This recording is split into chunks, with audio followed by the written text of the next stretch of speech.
제가 20대 초반에 이 미시간 랜싱에 어학연수를 왔던 적이 있습니다. When I was in my early 20s, I came to Michigan for language training. 길지 않은 시간이었지만 이 랜싱에 있는 교회에서 청소년부를 담당하게 되었습니다. It was for a short period of time, but I was in charge of the youth in the church. 그래서 하루는 우리 청소년들 학생들하고 같이 수영장에 갔어요. And one day, we decided to go to the pool with my students. 그때 저는요 수영을 할 줄 몰랐습니다. And back then, I didn't know how to swim. 하지만 숨을 멈추고요 그냥 이렇게 앞으로 가는 건 할 수 있었어요. But still, I was able to hold my breath and float forward. 거기 수영장을 가보니까 수영장의 이 가장자리는요 별로 깊지 않았습니다. And when I went to the pool, the beginning was shallow. 그래서 수영장의 그 중심에 가면 거기는 깊어서 제 키가 넘었죠. 하지만 수영장 주변은요 별로 깊지 않았어요. And only in the center was it deep enough to exceed my height, but the sides were not. 우리 수영장에 모인 학생들이요 신나게 수영을 하기 시작했습니다. And the students had fun swimming. 그 모습을 보다가요 나도 수영이 하고 싶네 이런 생각이 들었어요. Seeing so, I wanted to swim too. 그래서 제가 생각하기를요 수영을 해야 되는데 가운데는 깊으니까 내가 할 수 없고 이 끝에서 끝하고 끝은 깊지 않으니까 제가 수영을 이 끝에서부터 출발해서 저 끝까지 가면은 할 수 있겠다. 그때까지는 숨을 참으면 되겠다. 이런 생각을 했습니다. Since the middle was deep, I decided to go from one end of the pool to another end where my feet would touch. 그래서 수영을 잘 할 수 없었지만 용기를 내서요 이쪽 끝에서 수영을 시작해서 저 끝까지 가기 위해서 수영을 시작했습니다. So, although I wasn't good at swimming, I built up the courage to go from one end to the other. 이게 끝에서 끝에 가는 거라 숨을 참는 게 힘들었지만요 그래도요 처음 수영해서 갔을 때 잘 저 끝에 도착했어요. Because from going to one end to another, I have to hold my breath. It was difficult, but I arrived. 그 저 끝에 딱 도착하고 나니까요 굉장히 스스로 자랑스럽더라고요. And once I got to the end, I was proud of myself. 그런 다음에 생각이 들기를 내가 한 번 왔으니까 저 끝까지 또 갈 수 있지 않을까? 이런 생각이 들었어요. And after successfully swimming from one end to another, I thought maybe I should go again to the other side. 그래서 다시 숨을 멈추고요. 저 끝에서 이번엔 이 끝을 향해서 열심히 수영을 했습니다. So then I held my breath again and set off. 그 열심히 수영을 하다가요. 이젠 다 도착한 것 같아. 생각이 들어가지고요. 이제 수영을 멈추고 그 자리에 섰습니다. And underwater, after I swam for a while, I thought I was almost there. 그런데 발이 닿지 않는 거예요. So I stopped swimming and stood there, but my feet wouldn't touch the ground. 수영장 저 끝까지 도착한 줄 알았는데요. 저 끝에 도착 못하고 이 중앙까지밖에 가지 못했던 거죠. So I thought I swam all the way to the edge of the pool where I could touch my feet, but instead I was in the middle of the deep midway point. 그래서요 저는 그때 물속으로 가라앉았습니다. So I sank into the water. 물속에 가라앉으면서요 순간 그런 생각이 들었어요. And in an instant, the following thought crossed my mind. 물에서 당황하면 죽는다. If I panic in the water, I would die. 그래서요 머릿속으로 내가 물속에서 당황하지 말고 이 물속에서 멀지 않으니까 걸어서 절로 나가야 되겠다. 이런 생각을 했어요. So instead, I thought to myself to hold my breath underwater and walk on the floor. 그래서 숨을 멈추고요 물속에서 걷기 시작했습니다. So I held my breath and started walking on the water. 한 걸음, 두 걸음 이렇게 몇 초간 숨을 멈췄어요. One step and two step, I held my breath for a few seconds. 근데 세 걸음쯤 딱 걸었는데요. 저도 모르게 숨을 이렇게 들이마시게 된 거죠. And when I was walking underwater for around the third step, I breathed without realizing it. 순간 물이 제 입속에 가득 들어왔습니다. And instantly the water filled my mouth. 그리고는요 당황해가지고 물에서 허우적거리기 시작했어요. And then I started floundering in the water. 그때 학생들의 그 떠드는 소리가 아직도 들려요. And still I remember what the students were saying. 야 선생님 물에 빠졌나 봐. 너가 건져드려. The teacher fell in the water, you take him out. 그때 제가 너무 창피해가지고요. 그 이후로 수영장 가서 수영을 배웠습니다. I was so embarrassed at that time, so afterward I learned how to swim. 이 참는 게요 쉬운 일이 아닙니다. Like holding my breath, waiting is not easy. 제가 숨을 참아보려고 했는데 버틸 수가 없었던 것이죠. And I tried to hold my breath, but I couldn't. 이 성령의 9가지 열매 중에서 오늘 네 번째 오래 참음을 다루게 되는데요. And of the 9 fruits of the Holy Spirit, the fourth, patience. 그냥 오래 참음 이 단어를 보면서요, 머리로 그렇게 생각할 수 있습니다. 아, 오래 참아야 되는구나. 아, 그리스도인은 오래 참기에 힘써야 되는구나. 그렇구나. 이렇게 생각할 수도 있는 거죠. Looking at this word, you may think, oh, as a Christian, I should just be patient. 그런데 이 오래 참음이라는 단어는요, 그저 머리로 생각하라고 주어진 단어가 아닙니다. But the word patient is not the word given just for something to think about. 이 오래 참음을 제대로 이해하려면 실제로 참아봐야지 이 오래 참는 것이 얼마나 어려운 것인지 알 수 있는 거예요.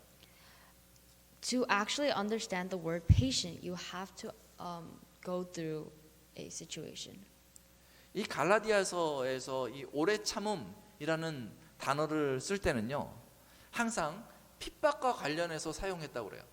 In Galatians, the expression patient is always related to the word persecution. 이 핍박이라는 말은 무슨 말이냐면요, 아주 심하게 괴롭히는 거예요. The definition of persecution is very severe torment. 사도행전에 보니까요, 바울을 핍박하는 사람들이 있었다 이렇게 기록하고 있어요. In the book of Acts, it shows that there are people who are persecuting Paul. 그들은요, 핍박하는 정도가 아니라요, 바울을 죽이려고 했대요. Not just tormenting him, but they were deciding to kill him. 사도행전 23장 12절에 보니까 다음과 같이 기록하고 있습니다. And in Acts chapter 23, verse 12, it states, 날이 샘에 유대인들이 당을 지어 맹세하되 바울을 죽이기 전에는 먹지도 아니하고 마시지도 아니하겠다 하고, When it was day, the Jews made a plot and bound themselves by an oath neither to eat nor drink until they had killed Paul. 바울을 죽이기까지 먹지도 않고 마시지도 않겠다고 하는 그 사람들이요, 바울이 가는 곳마다 쫓아다니면서 바울을 괴롭혔습니다. And those peoples who made that oath followed Paul wherever he went and tormented him. 그런 사람들이요, 바울이 가는 길에 숨어서요, 바울을 공격하려고 기다렸습니다. Those people would hide in Paul's way and try to attack him. 바울은 실제로 공격을 당해서 피투성이가 된 적도 있습니다. And on some occasions, those people attacked Paul and bloodied him. 이런 게 핍박이에요. This can be considered persecution. 그럴 때 바울이 얼마나 힘들고 얼마나 무서웠을까요? How hard must have been for Paul? 누가 자신을 찾아와서 공격한다는 사실을 안다면요, 집에 있어도 불안하겠죠.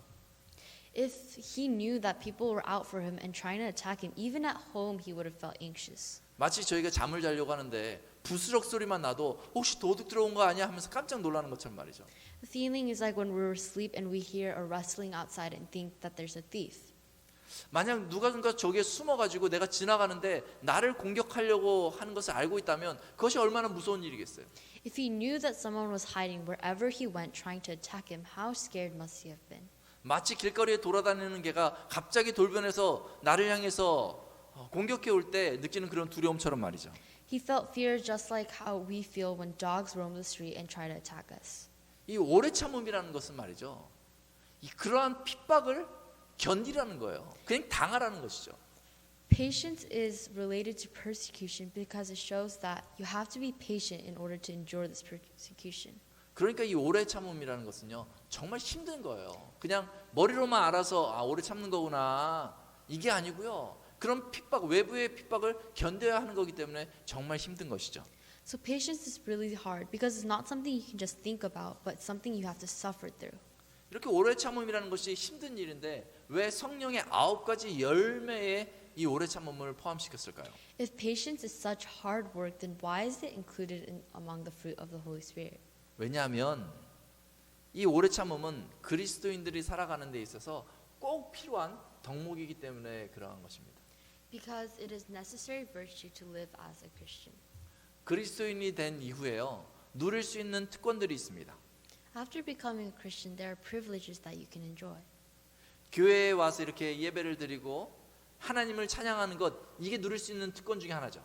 It includes coming to worship and praising God. 또 예배 끝나고 이렇게 점심을 먹으면서요, 옆에 있는 형제들과 사랑의 교제를 할 수 있는 것, 이것이 그리스도인이 누릴 수 있는 특권 중에 하나죠. It is also to come to church and have the fellowship with people. 그리고 교회에 와서 이 구원의 기쁨, 하나님께서 나를 구원하셨어 라는 이 사실 때문에 기뻐하는 것, 이게 그리스도인이 누릴 수 있는 특권입니다. And another privilege is to enjoy the joy of salvation. 그리고 교회에 와서 삶의 모든 무거운 짐을 하나님께 아뢰면서 기도할 수 있는 것, 이게 그리스도인의 특권인 것이죠. And you may also come to church and pray while entrusting all of your burdens of life to God. 이 모든 것이 그리스도인들이 누리는 특권이고, 이 특권들은 하나님의 나라에서도 계속 누리게 될 것입니다. And all of these privileges are things that Christians can enjoy, and this privilege will also forever be enjoyed in heaven. 그런데요, 그 예수님께서 이 특권을 예수를 믿는 우리에게 주셨을 뿐만 아니라 예수님이 우리에게 또 주신 것이 있는데 그것은 바로 사명이라는 거예요. And Jesus not only gave us these privileges, but he also gave us special missions. 마태복음 28장 19절에 보면요, 예수님은 제자들에게 마지막 명령을 하십니다. And in Matthew chapter 28 verse 19, Jesus gives his disciples a final command. 이렇게 말하고 있습니다. 그러므로 너희는 가서 모든 족속으로 제자를 삼아 아버지와 아들과 성령의 이름으로 세례를 주고 내가 너희에게 분부한 모든 것을 가르쳐 지키게 하라. And it says, "Go therefore and make disciples of all nations, baptizing them in the name of the Father and of the Son and of the Holy Spirit, teaching them to observe all that I have commanded you." 이 사명은요, 세상을 위한 것입니다. This mission was for the world. 예수님께서는요, 그의 사람들을 통해서 그의 제자들을 통해서 그리스도인들을 통해서 이 사명을 완수시키려고 하신 것이죠. And Jesus wanted to fulfill this mission through his disciples. 그래서 예수님께서는요, 모든 그리스도인들에게 사명을 주십니다. So he gave this mission to us. 그런데 이 사명 때문에 그리스도인들은요, 종종 어려움을 겪습니다. However, because of this mission, there are many difficulties for Christians. 우리가 만약 사명을 가진 그리스도인으로 산다면 말이죠, If we live as a Christian with a mission, just like Jesus did, 예수님이 그리하셨던 것처럼 just as he did, 사명 때문에 부지런히 살아야 합니다. we must be really diligent in our lives. 사명 때문에 헌신해야 합니다. And because of our mission, we have to dedicate it. 사명 때문에 거절을 당하는 것을 받아들여야 합니다. And because of our mission, we can be rejected. 사명 때문에 핍박을 당할 수도 있습니다. And because of our mission, we can be persecuted. 사명 때문에 난처한 상황에 빠질 수도 있는 거예요. Because of that, we can get into embarrassing situations. 아마 여러분들 가운데서도 그리스도인으로서 이 사명 때문에 뜨거운 마음을 가지고 이러한 불편하고 어려운 일들을 감수하셨던 분들이 있을 거예요. And as a Christian, there must have been some times where you have to make a decision with that passionate heart and lived for a life of a missionary. 그런데 이러한 불편하고 어려운 일들을 당하면 핍박을 당하다 보면 사람이기 때문에 어느 순간 지칠 수가 있어요. However, there are times where you become too tired because of those missions just because you're human. 때로는요, 홀로 있는 그 시간에 사명자로 사는 것이 너무나 힘들고 부담스러워서 당황할 때가 있습니다. And there are times where your life living for that mission is burdensome and difficult. 그런 순간이 있을 때 잠깐 쉬는 것은 필요하겠죠. And when going through those times, it must be necessary to take a break. 그런데 어떤 경우는요, 이 사명자로서 살겠노라고 각오했다가 이러한 위기나 부담이 심하게 계속해서 몰아치면 어느 시점에 이 사명자로서의 삶을 포기해버리는 경우가 있다는 것이죠. However, there are cases where people give up their mission. 사명을 포기하면요, 좀 게으르게 신앙생활 할 수 있습니다. And if you give up that mission, you may live a lazy life. 사명을 포기하면요, 그저 수동적으로 저희가 신앙생활 할 수 있습니다. And if you give it up, you might stop being passionate. 사명을 포기하면요, 거절하는 곳은 가지 않고 환영받는 곳만 찾아다닐 수도 있습니다. And if you give your mission up, you'll be welcomed instead of rejected. 사명을 포기하면요, 핍박을 받을 일이 없을 수도 있어요. And if you give it up, you may not have to suffer from persecution. 사명을 포기하면 난처한 상황 대신 그 나이스한 어떤 그러한 삶을 살아갈 수 있습니다. And if you give up your mission, you may get to live without embarrassment, instead have a nice life. 사명을 포기하고 세상의 즐거움으로 내 삶을 채우면요, 근사한 그리스도인으로서 또 근사한 성도 같이 그렇게 위장하면서 살 수 있습니다. And giving up this mission and filling the world with joy instead, you may be living as the nice Christian. 그리고 특권만 누리는 거죠. So you're living your life enjoying your privileges. 나는 잘하고 있어, 나는 괜찮아 라고 말하면서 스스로 위로하면서 말이죠, 사명을 포기한 채로 살 수 있는 거예요. And you comfort yourself by saying, "Oh, I'm fine." 그런데 여러분, 만약 그리스도인인데 사명을 포기하고 특권만 누리며 살아가겠노라고 하면 그 그리스도인이 행복할까요? But do you think we'd be happy as a Christian to give up the mission that Jesus gave us because of the hardships? 그렇지 않습니다. No. 왜냐하면 사명을 포기하면 복음의 능력이 사라지기 때문에 그래요. Because although if you give up your mission, you may gain many things for your life, you lose the power of the gospel. 그리하면요 손쉽게 다시 죄의 유혹에 넘어져 갈 수밖에 없습니다. And then you start mingling with sin again. 그리하면요 사명을 포기하면요 가슴은 식어버리고요 냉랭한 채 인생의 허망함에 빠질 수도 있습니다. Then your heart will cool down and you will fall into the futility of life. 그리스도인이 사명을 잃어버리면 그리스도인으로서의 정체성도 잃어버리게 되는 것이죠. A Christian who has lost his mission will also lose his identity for Jesus and will wander. 예수님께서 그리스도인에게 주신 그 사명, 이 복음에는요 생명의 힘이 있습니다. Because the gospel, the mission that Jesus gave to us Christian has the power of life. 요한복음 20장 31절은 다음과 같이 기록하고 있습니다. And in John chapter 20 verse 31 records, 오직 이것을 기록함은 너희로 예수께서 하나님의 아들 그리스도임을 믿게 하려 하며 또 너희로 믿고 그 이름을 힘입어 생명을 얻게 하려 함이니라. But these are written so that you may believe that Jesus is the Christ, the Son of God, and that by believing you may have life in His name. 사명을 포기하는 것은 생명의 힘을 포기하는 것과 마찬가지입니다. So giving up the mission is giving up the power of life. 복음에는 생명의 능력이 있습니다. The gospel has the power of life. 복음에는 죽을 사람을 살려내는 그 힘이 있습니다. The gospel has the power of life to bring back those who are to die. 한 번이라도 이 복음의 능력을 경험하게 되면 말이죠.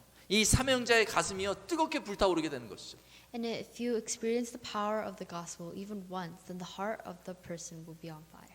그래서 이 사도 바울은요, 이 사명 때문에 핍박을 받았지만은 그 핍박 가운데 포기하지 않았던 거예요. 오히려 그 핍박을 받았던 사도 바울이요, 다음과 같이 사도행전 20장 24절에서 고백합니다. So Paul, who was terribly persecuted for his mission, instead of giving up, he kept going. In fact, this is what he said. 나의 달려갈 길과 주 예수께 받은 사명 곧 하나님의 은혜의 복음 증거하는 일을 마치려 하면은 나의 생명을 조금도 귀한 것으로 여기지 아니하노라. But I do not account my life in any value, nor as precious to myself, if only I may finish my course and the ministry that I've received from the Lord Jesus to testify the gospel of the grace of God. 이 바울의 말이 대단하지 않아요? 이 고난이 너무너무 힘든데요. 내가 이 사명을 마치기 위해서는요 내 생명을 내놓겠다라는 거예요. 지금 죽을 만치 힘든데 그래도 내가 포기하지 않고 내 생명이라도 내놓겠다는 그런 고백인 거예요. 이 그리스도인이 받은 이 사명은요 고난과 비교할 수 없는 그런 영광과 능력이 있습니다. Paul is confessing that even after all of those persecuting, he won't give up and he will give his life for it. The Christian mission is a glorious thing that can't be compared to suffering. 그래서 참는 거예요. So that's why we have to be patient.